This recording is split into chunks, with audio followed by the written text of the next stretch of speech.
Yeah. There she goes. She goes. There goes Ruth. All right, Rob, you ready? Do you know what's going on? I'm getting that look of. Yeah. Yeah. Now? Yeah. Mark Sheppard, everybody! Miss the crowd. What goes on in your head? Up in Charlottette. Miss the crowd.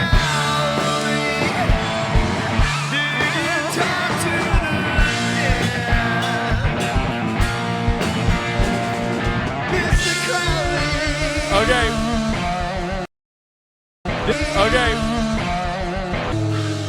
One of my favorite things that Rob does when we're in Canada, because he cares so much about the roots of Canadian culture, Rob will now sing that song en français. Rob, for the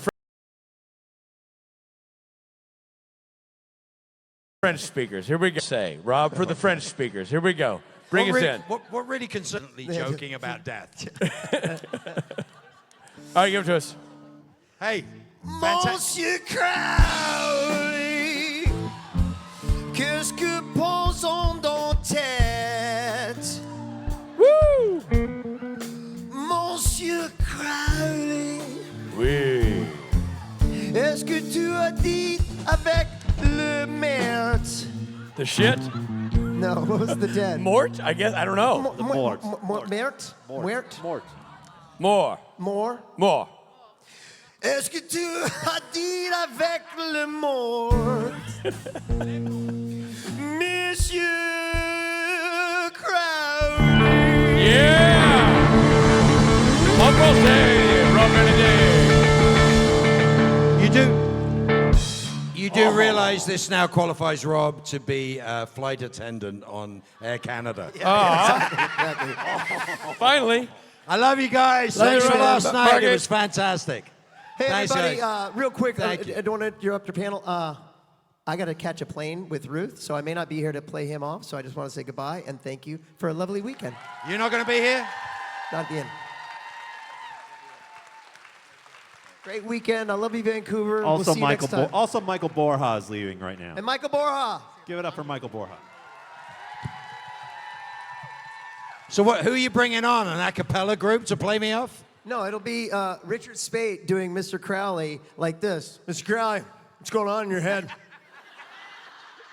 We're talking to the dead? What?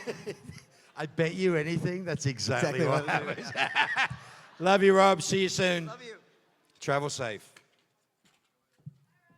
Yay. I have so much fun playing with those guys. It's an amazing thing. Like, I played drums as a recording and touring musician from about the age of 15, which is a very long time ago, which is 46 years ago. And I got to a point in my life where I had a lot of issues with addiction and shut up in the back. Hey, back there, shut the fuck up, I'm talking. I don't do it much, but no, seriously. So I had some issues with addiction. I had some issues with trying to function as a human being, let alone as a musician. And when I got sober, I found it really, really difficult to play drums. It just didn't kind of make sense to me. So I'd gone from playing stadiums and whatever to not playing at all. And then I was doing a gig with these guys, early days when I was at Creation. And Adam, bless him, from Creation was like, do you want to get up and play a song? I'm like, I'm good. And they sort of pressured me into it. And we got up and it says there's actually a video of it, of us playing like Back in Black or something. And it was like, oh, you play? I'm like, well, yeah, I've always played. That's what I did. And that day turned into a renewed enthusiasm for what I love doing, which is making music, and a renewed enthusiasm. So I urge you all as human beings, that if you find something you love, for whatever reason you decide to abandon it, you're an idiot. And it takes Billy. Billy was very much a pusher into that area, and it was like, and then it became like, well, if I want to play, let's do something big. And this wonderful thing came together, and we ended up with Saturday Night Special through the hard work of all these guys. And it's just a fabulous thing to do it. If you weren't here last night, you missed it and you're idiots. But the next time you come to a Creation Con, make sure you come on a Saturday night, because it is our joy to play for you. And man, they're very special to me. You know, just like we have a show next week in Philadelphia, and we'll do the Saturday Night Special. And then the following, like 2 weeks after that, we'll be in Nashville. And I have the wonderful opportunity. We're playing Exit In on the Thursday night before that show. So if you're coming to Nashville and you haven't got tickets, make sure you come on the Thursday night, because that'll be Station Breaks, Billy, and Dick Jr. and the Volunteers gig, which is, there's nothing more fun than that. We did one in New York, which was great fun, and it's just any chance we get to show and do what we love to do is a fantastic thing. And you know what? This has been an amazing weekend. I love coming to Vancouver. I get to see a lot of people that I've worked with and spent a lot of my life with. And then I get to experience the shitty weather we have up here. So I get to go home to California and feel so much better about myself. What do you want? I would like to ask a question. What? It's a question from my friend in Italy, and she would like to know if there's any kind of work project you'd like to work on, and if the secret project that you mentioned a while back is going as you hope. Well, obviously I can't tell you, can I? Well, who knows? Things might It's have like the changed. worst question I've ever been asked. Is there anything secret project that you like? No, I'm not going to tell you that. No, she just wants to know if it's going Rob? well. Rob, I can see you. He forgot to sign the banners. No. So we'll scrutinize his work as he comes up. You can come this way, or you can go in front. Have you done the other one? I can't reach my face. So you have to be Jared to sign the top. A little boost. Genuinely, I can't answer that question.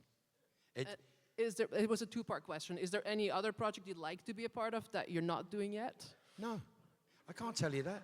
It's the same as the second part. Okay. Think about what you just asked me. That's the same as the second part. I was on stage at a convention that was mostly a Who convention, right? And no, shut up. That was so lame. But I was at a Who convention, right? It was Chicago TARDIS. And they were like, would you ever like to be on Doctor Who? And I'm like, I have a ticket in my pocket to fly to Cardiff and go do the Who that I was doing. And it was supposed to be all very secret and everything else. So I'm never going to tell you. So tell your gutless friend, Lily, who didn't come, who made you stand up here and get abused by me on a Sunday. I find you very brave, and I love you very much for asking the question. But Thank you. It's the one thing I never, ever answer is, what are you doing? I'm like, you'll find out when I do it. I'll probably find out when I do it, too. What do you want? When do you want it? Hi, now. Mark. What? I was wondering if you helped design any of your tattoos, and if there are any tattoos you're I have looking one forward tattoo. to getting. I have one tattoo. I don't have tattoos. It just keeps going. Right. Are you going to get any more? I have one tattoo. Yeah, I don't know what, is the education system in Canada really seriously coming down? Do you have any secret projects you'd like to talk about? Look, I was tattooed 45 years ago, 35 years ago, and unlike a lot of people, I kind of left them where they were. But red ink in the 80s, it was not as good as it is now. So a lot of the red had faded. I had a Lau Hardy and a Jill Jordan on one on each arm, and I had a Jill Jordan piece on my chest. And my friend Kevin Quinn, when it came time, I was like, let's just do it. So he free-handed most of this. So he's quite famous for his finger waves, and I love his stuff. And actually, he and I dated the same woman around the time I got sober. She got both of us sober at that time. It says a lot about her. She did post at the time, it was, oh, look, my ex-boyfriend's tattooing my ex-boyfriend. which I thought was really funny. But it's such an intensely personal thing. I was born in the year of the dragon, and of course, as you know, the koi swims up the waterfall, becomes the dragon, koi becomes the dragon. So I was born in 1964, which is a very long time ago. Ask your parents. And what it was is I just made a determination that if I'm going to do it right. I don't care whether anybody cares in that context. And when I was tattooed, none of you lot were tattooed. Genuinely, it was one of those things. And there was times when people were like, I don't know if we can. No, but that's not what I'm saying. But I'm saying when I was tattooed, actors weren't tattooed, and it was never done that way. And it was like there were people that went, wow, it's a little dodgy that you got tattoos. I'm like, I don't give a shit. And now I'm like, well, you can't hide this. Did I tell you the fun one? So if any of you are depressed about death or mortality or whatever, do know that I've just had some very interesting experiences with that in the last couple of years. And I'm going to tell you a story about tattoos that has not really anything to do with death, but has to do with fear. So 11 heart attacks Friday, go home Sunday, go back to hospital because I'm not feeling good after a phone call with Spate and everyone else, where I basically go into a fit, get taken back by the same guys, go into a heart attacks in there. They're not good, right? Shit, not good, whatever. Decide to have a defibrillator. I have a wonderful set of a plumber and electrician. The electrician made it possible for me to have a choice because I was at risk of sudden cardiac death. It's not a big deal. I'm healthy as a frickin' ox right now. 3 months afterwards, I have the heart function of a 30-year-old athlete, which is mind-blowing. I was looked after by the best possible people, had the best possible outcome. The upshot of that is, you know, I will tell you that if you haven't been to the doctor in years and your dad died of arteriosclerotic dementia, might be a good idea to visit your doctor. But boys don't go to the hospital. But not to be in this maudlin state, I elected to get a defibrillator, and that became the most terrifying thing I'd ever done because now I have to have surgery. And my heart's been trying to kill me now for about a week. I'm in ICU, and I'm terrified. I won't sleep, and I make this decision. And so I said to the cardiologist, okay, so how long does this take? And he said, 2 hours and 30 minutes. I went, that's a bit exact. He goes, it is exact. It's what I do. It's the same as a pacemaker. It's the same as anything else. 2 leads go into your heart, make a little pouch, put it at the top. They did that 2 hours, 30 minutes. I'm like, okay. And I'd only made the decision at 5:45 in the morning, and it's now 4 o'clock in the afternoon, and they're like, ready? So they weren't giving me time to be panicked. So I come out of the surgery, I immediately wake up, and I go, what time is it, to a nurse? And she's like, what? And I'm like, what time is it? And she's like, it's 7:06. I said, how long was I unconscious? She goes, what, since you came out? She goes, 6 minutes. Why? And I'm like, that's 3 hours. What the fuck went wrong? Now I'm getting agitated. And I'm making so much noise. I don't know. It was a culmination of a whole bunch of fear and crap and whatever. And out of the double doors comes my surgeon in his scrubs going, what are you shouting about? And I went, 3 hours. You said 2 hours, 30 minutes. What went wrong? Terrified. And he goes, for God's sakes. He goes, put your hand gently under your top. Gently. I'm like, all right. What do you feel? I went, super glue? He goes, yeah. 30 extra minutes to put your fucking tattoo back together again. You're welcome, asshole. So I have a scar along a line, and they said they were there going, if we cut here, it's curved, it won't hit. Oh, fuck, oh, Jesus Christ.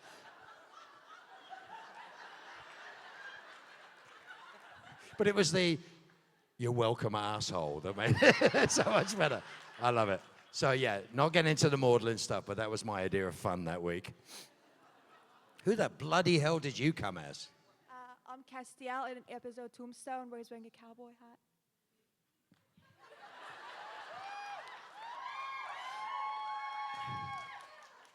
Yes. It's Peter Falk, I'm sorry. Columbo. you. What do you want? So much. Hey, Mark, thank you so much for being here. My name is Sally. I'm from Iran. And I was going to say that I'm really obsessed with the character development that Carly had on the show. From going from pure evil to more caring. And Pure evil? What bloody show were you watching? He was a crossroad demon. You kill a couple of people and they paint you this wide brush of pure evil. King of hell? Maybe to you. Frickin' Castiel was responsible for more deaths than I was. The Winchester brothers killed millions. I saved lives. Yes. From a little bit evil. Totally ignoring me. I'm getting used to this. What? So my question was, what was that the main point of the shift in his character from going more caring and more loving towards the others in the show?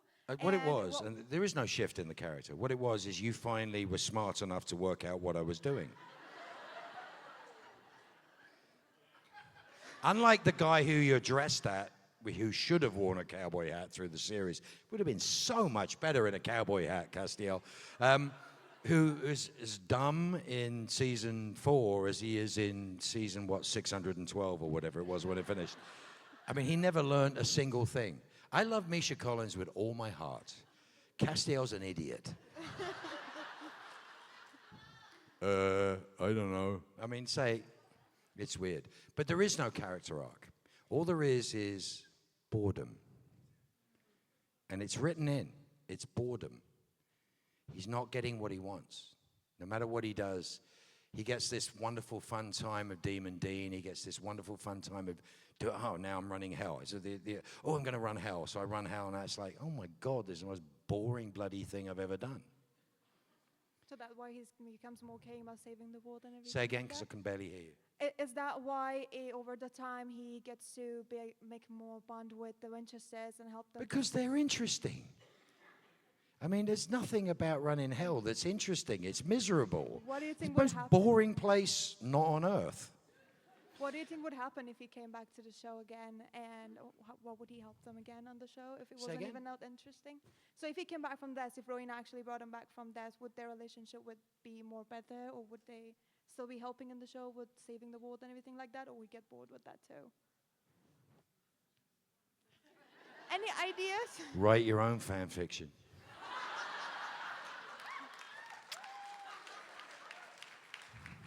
What? Quoi? What? Quoi? My question. No, that's what I hate about French Canadian. Quoi? Where? Okay, so I want to know about your musical career. Who was your favorite either group or artist that you have played with? That I've played with? Yeah. You mean music? Yes, music. I've been lucky enough to play with some amazing people in my time. But the next one. What? Whatever this one is, it's the idea of presence, not the idea of history or the idea of hope, future, longing, now. You know, last night I was getcha. last No, night it's was great. now. Last night was fantastic. Being able to play Get By With a Little Help from My Friends when we haven't played it in I have no idea how long, and being the custodian of what the parts are, knowing where the changes are, because even if I'm wrong, it's like they're going to go with me, and then having the sudden realization that Rob is all the way out there and I'm ending the song, and the poor bastard has to run the entire I was like, oh shit, I couldn't see him because the lights are in my face. I said, dude, I have to follow Billy. It's not, if we're going to end, we all need to know when we're ending. The poor bastard was running down 100 miles an hour to get back on the stage. The now, and that's everything to me. And it's not just because of what happened to me. I'm sober a long time, 35 years I'm sober. My life is... You're congratulating me for not pissing on myself. Thank you. Heart attacks did that too. But it is now, and it's all there is. There's a reason why we come to these. There's a reason why we do this. There's a reason. It's now. This isn't the next convention. I work in a medium where I don't have an audience. Last night I come play, I hear the oohs, the ahs. I get to 10 years I've been trying to get the band to do Fat Bottom Girls. I'm not lying. 10 years. Billy Moran calls me up and goes, Brianna wants to do Fat Bottom Girls. I'm like, yeah. Because any of you that know me well, I was polling you guys for years going, is anyone going to take offense? And every girl with a booty went, absolutely not. It's a celebration. But there's a point to it. There's a big difference with a girl singing it. And there is. I mean, there is. It's a wonderful homage to that. But it's the now. I got to watch that last night. I got to see Hallelujah for the 47th time.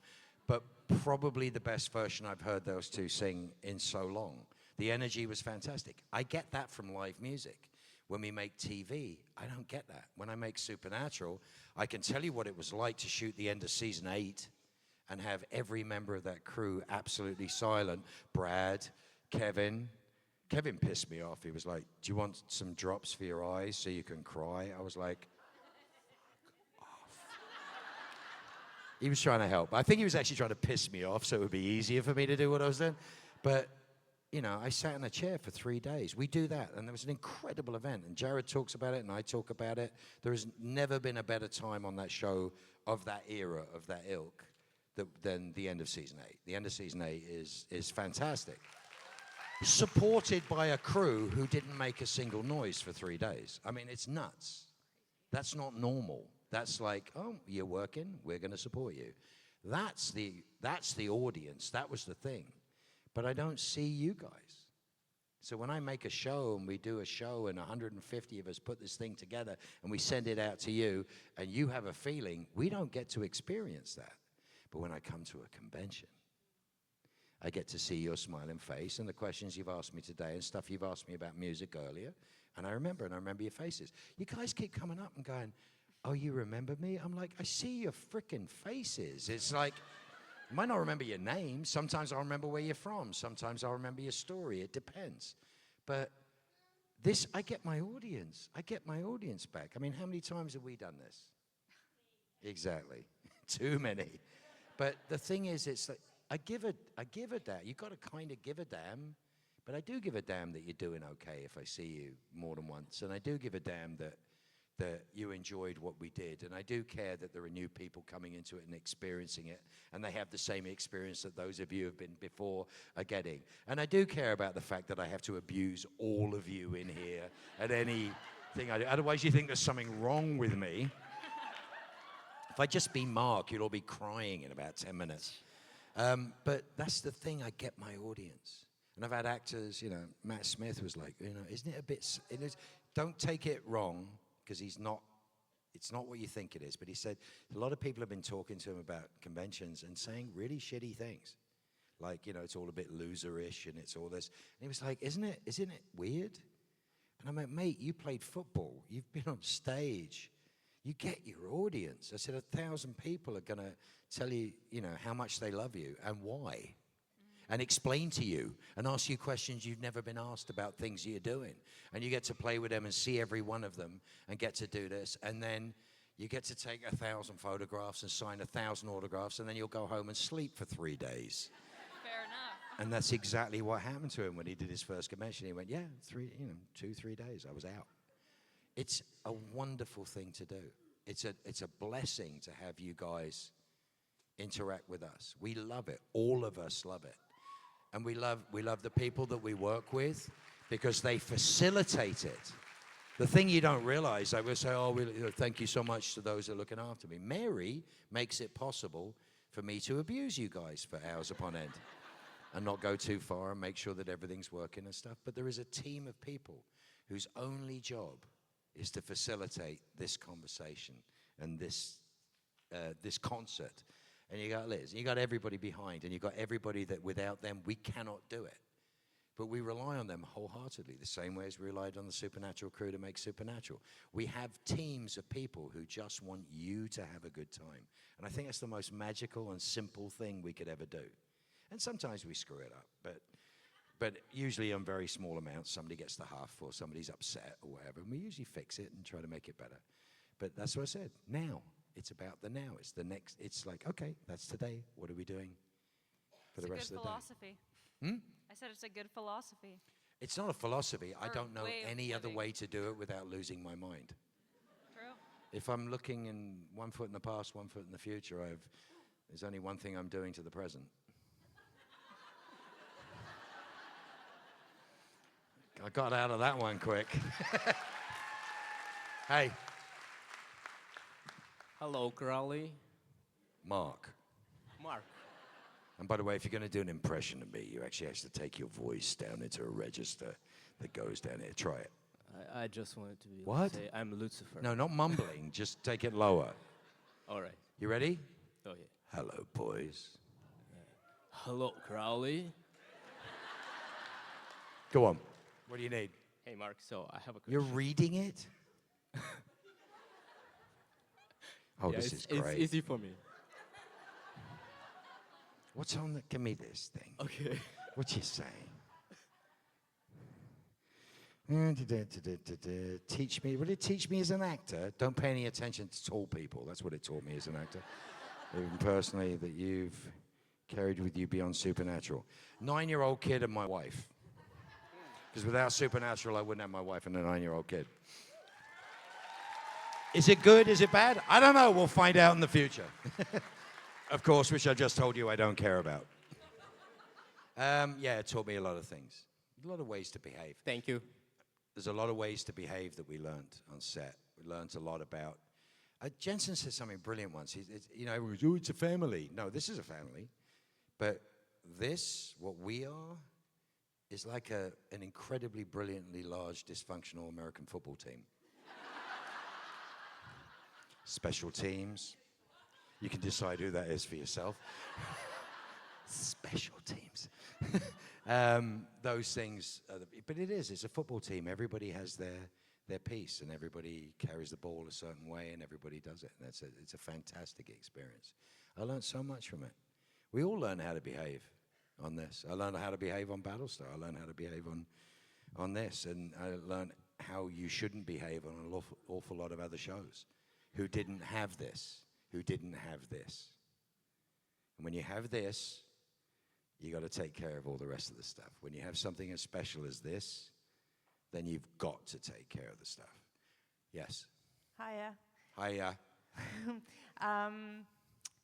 I was going to ask you something silly, but actually now I want to ask you something a bit more serious. Blah, blah, blah, blah. Have you ever had a midlife crisis? No. I've had death events. Yeah. That's not a crisis, that's death. Why are you wearing that shirt? It was the only thing left in your suitcase? What the bloody hell were you wearing the rest of the week? Wow. Yeah. Any parents in here today? Wow. Wow. Hey, guys. You having a good weekend? Oh, I offended you. You're leaving. Where are you going? I can see you.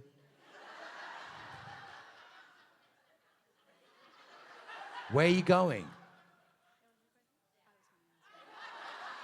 Don't forget to wash your hands. What?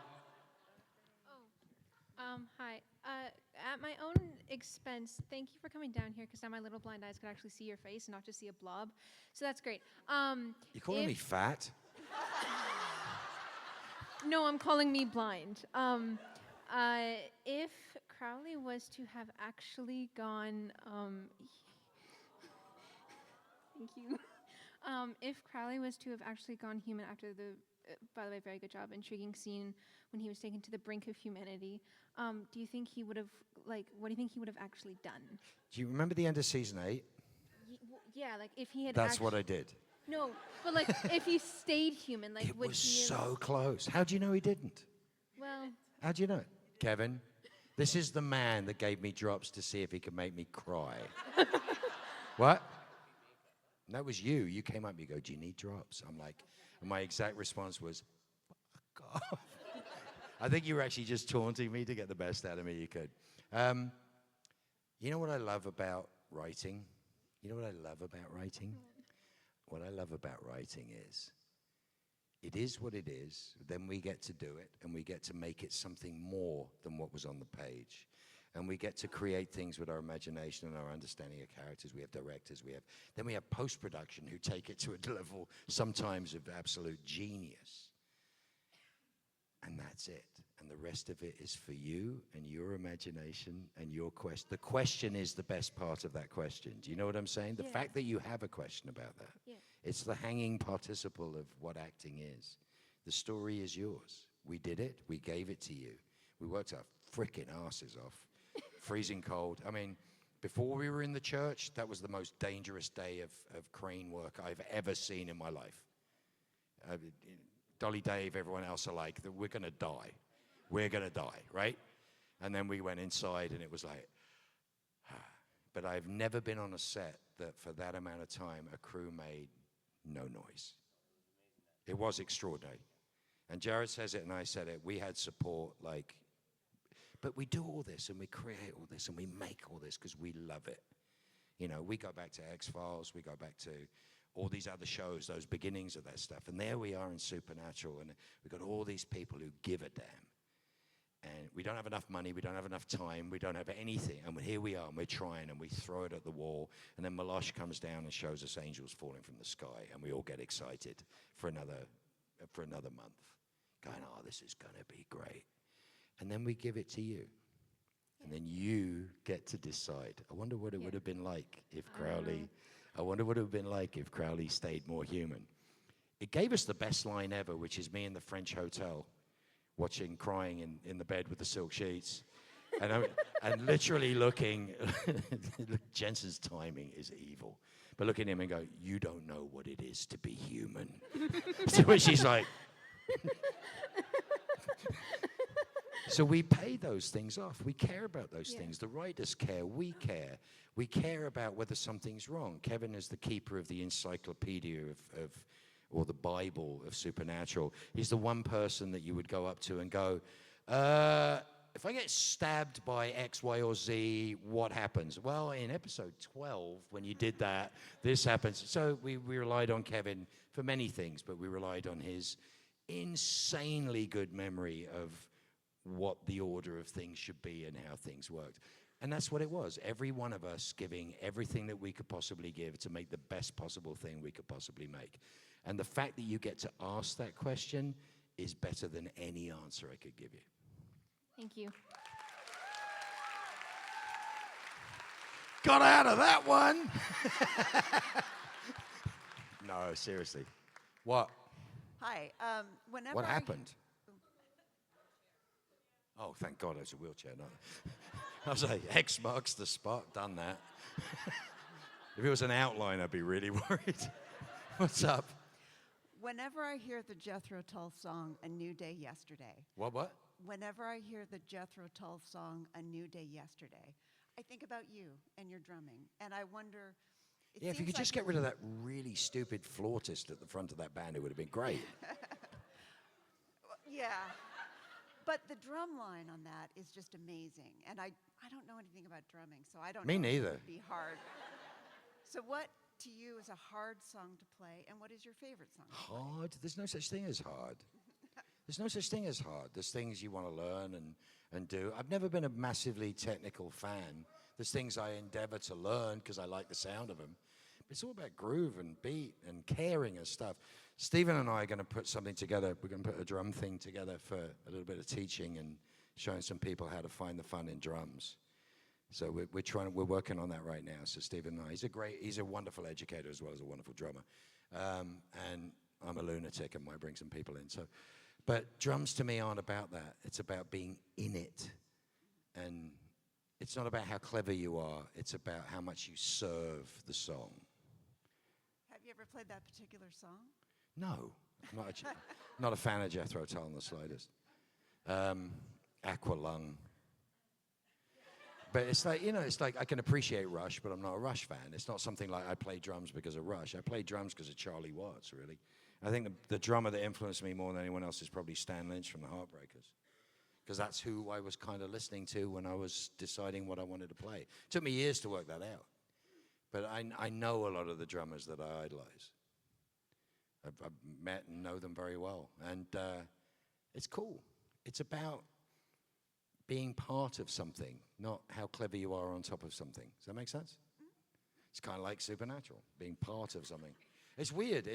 I guess it might be a philosophy that covers everything. What do you need? Okay, I'm answering more questions than I usually do. I usually avoid questions like the plague. What do you want? I want to know. I love your shirt, by the way. Thank you. I know, it's great. Kevin, you should get one of those shirts. That's exactly what you should be wearing. Right, I'll get you one. So if you had to choose 3 I dog don't. breeds as hellhounds, what would you choose? Dog breeds? As hellhounds. As hellhounds? Yeah, 3. God damn. Write your own fan fiction. Write your own dog fiction. No, listen to me. I think any human being is lucky to share their life with a dog, period. That's the end of that. I think a lot of quote-unquote hellhounds is, the myth of certain animals is to do with how poorly human beings can interact with them. Damn, a thing that gives you unconditional love. I mean, the relationship between hellhounds and Crowley was pretty close, too. I mean... How do you know? You've never seen one. I've seen them. You haven't. How do you know they're not all Jack Russells? That's why I'm wondering what top 3 breeds. Well, mine's bigger. Maybe there were 3 of them standing on top of each other.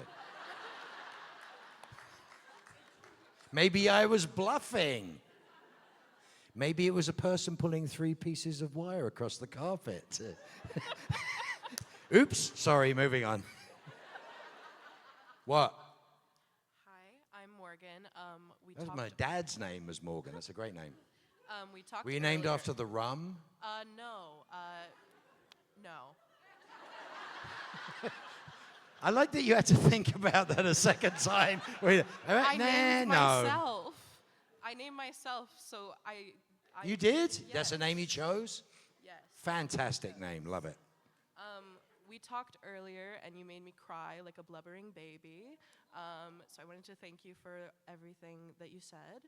And I also wanted to ask... I do tend to make people cry, but that's only when I... Yes, you do. But it's only when I talk to them. So what I wanted to ask was, being someone who has so many years under your belt and such an... Okay. I'm old and I'm fat. Well done. Wrong wording. Right. But what advice would you give to any of these wonderful people here who might be struggling with the same kind of thing? Don't drink, don't die. That's how you know get what? to That's 35 perfect. years of sobriety. I don't know any other way of doing it.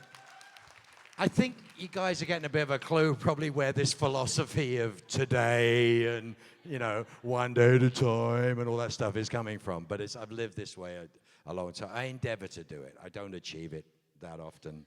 I'm just as much of an idiot and an arsehole as I've ever been. But I try, and that's what I try to do. Try not to leave a bigger mess than you came in with. If you can leave it a little tidier, it's a lot better thing. And, get your own foot off the back of your own neck stops you drowning. Thank you. There you go.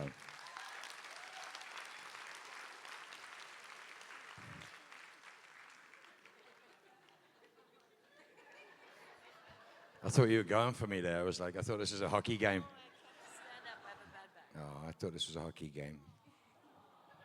How you feeling, you all right? Just stretching? Yeah, I just can't sit. Don't blame you.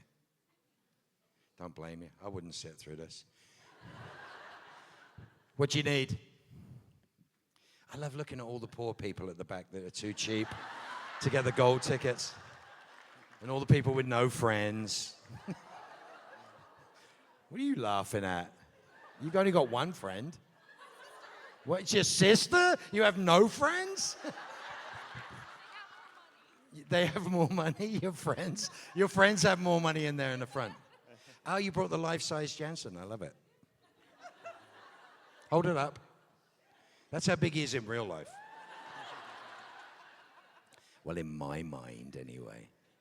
Which is a very dangerous neighborhood, in my mind. Oh, they're bailing on me. Where are you going? You gonna eat?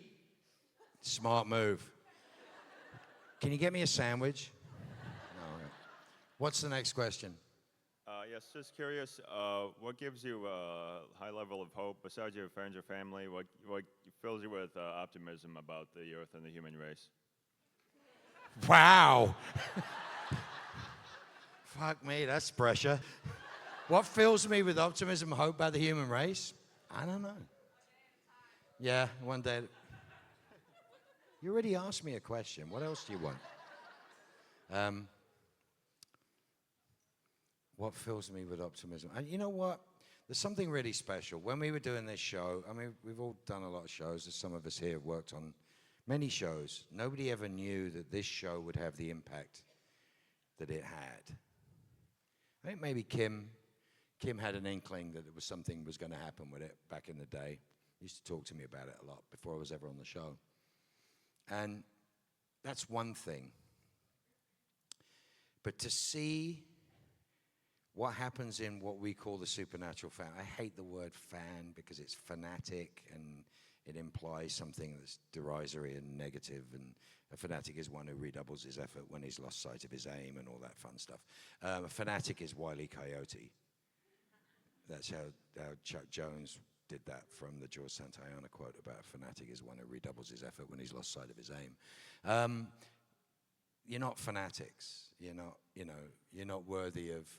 Yeah, I mean, aficionado is it's a very good word, but family is a way better word because family denotes the way you treat each other, which is what I'm seeing. And that's what gives me hope, is that while the world is angry and violent and people are having a lot of fun stirring the pot in order to get whatever, money, property, prestige, whatever it is they're chasing, you come to a place like this, and it sounds so corny, but this is of the I don't give a fuck variety of equality, which is like I'm way too busy getting my Castiel costume together to care about who you're sleeping with or who you're praying to or whatever. I mean, yeah, look, there's 100 million things in this world that we should all try to fix, which are just not fair. And those are the things that we need to focus on and do. I mean, that's absolute. That's not a question. There's imbalances and inequalities and terrible shit going on that we actually should take care of. But when you come to places like this, I don't know, we're kind of busy doing something else. Spreading a bit of love, spreading a bit of joy, enjoying ourselves, caring about other people. Greatest place to have a panic attack, Supernatural Convention. I mean, ridiculous. I mean, 750 people will come running over to you to try to fix it. And then one person will go, for God's sakes, everybody stand back. Give the person some room. I got you. You know, that's what it's about.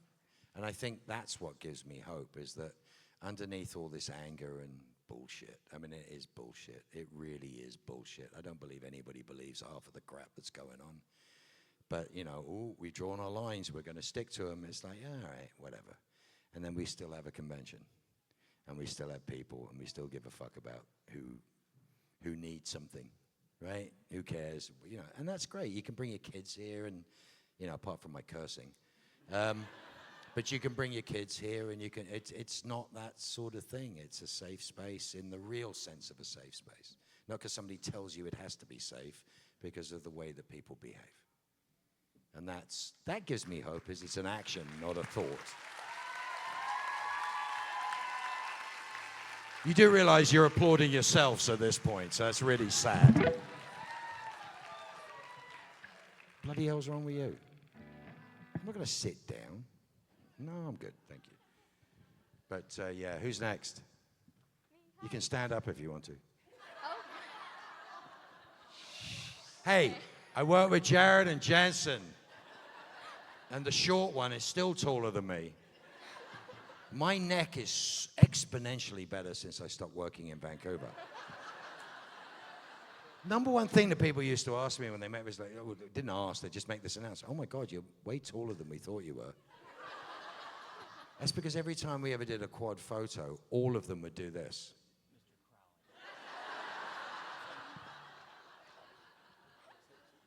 So I'm just paying you back, so. What can I do for you, darling? is my favorite villain. Spirit and animal. sometimes hero. Don't call of me all a time. villain. And sometimes Oh, hero boy. of all time. But who's your favorite villain of all time and why? No such thing as a villain. We're just misunderstood. We have different points of view. In film, how about this one? I'll give you one. Oh, seriously? The band went home? Dude, they just evaporated. Oh, It's getting bad. like my career.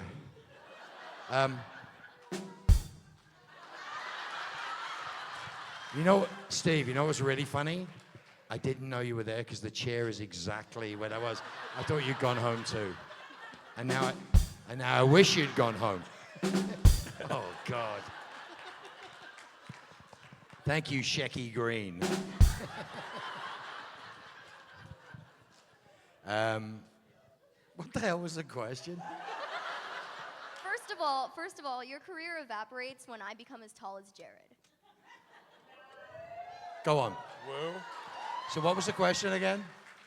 Crowley is my favorite villain God, or that's not a sometimes question. hero of all Not a villain. time, Who's my favorite but villain? By your choice Who of is your villain, favorite villain? my favorite person with a different set of moral ideals than the supposed hero, who's usually an idiot, is Gert Frober playing Goldfinger in Goldfinger. Oh my God. It's brilliant. Doesn't give a damn about James Bond. It's just the most annoying things. It was like, go away, leave me alone. But that's the fun thing. Listen, we're getting to a point of the day where we need to wrap this up. Listen, I wish we had more time. I love you all very, very much. I love the. If I was fishing for that is the weakest response I've ever got. I mean, that's kind of pathetic. Yeah.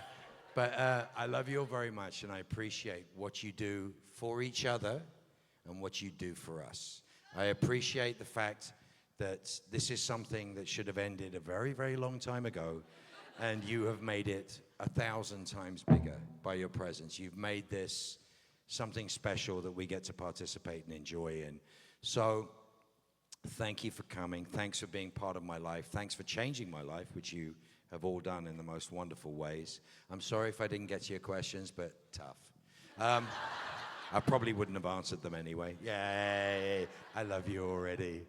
But thank you so much. Without this journey, I know my life would be very different. So enjoy your journey, look after each other, and I hope to see you soon. Lots of love. Bye. Mark Sheppard, everybody. Mr. Crowley. What goes on in your head? Senor Crowley, do you talk to the dead? Mr. Crowley.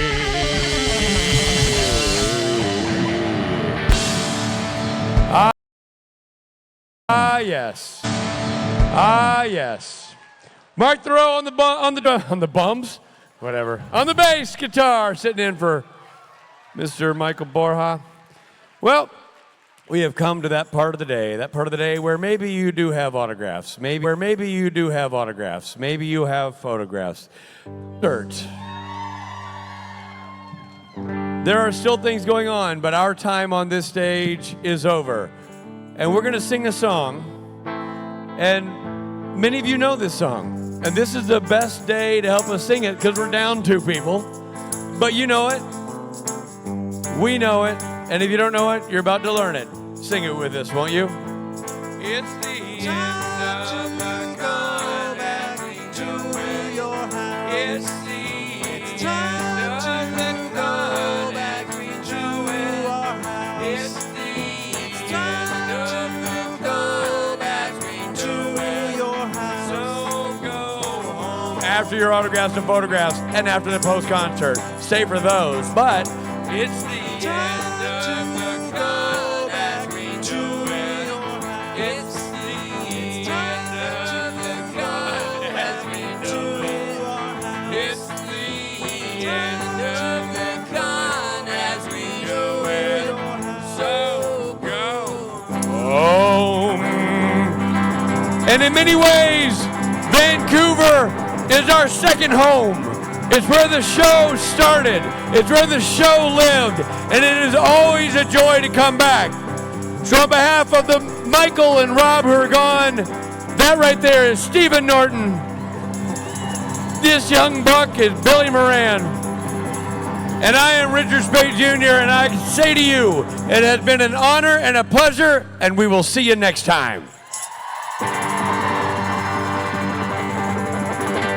Thank you so much, Canada. We love you.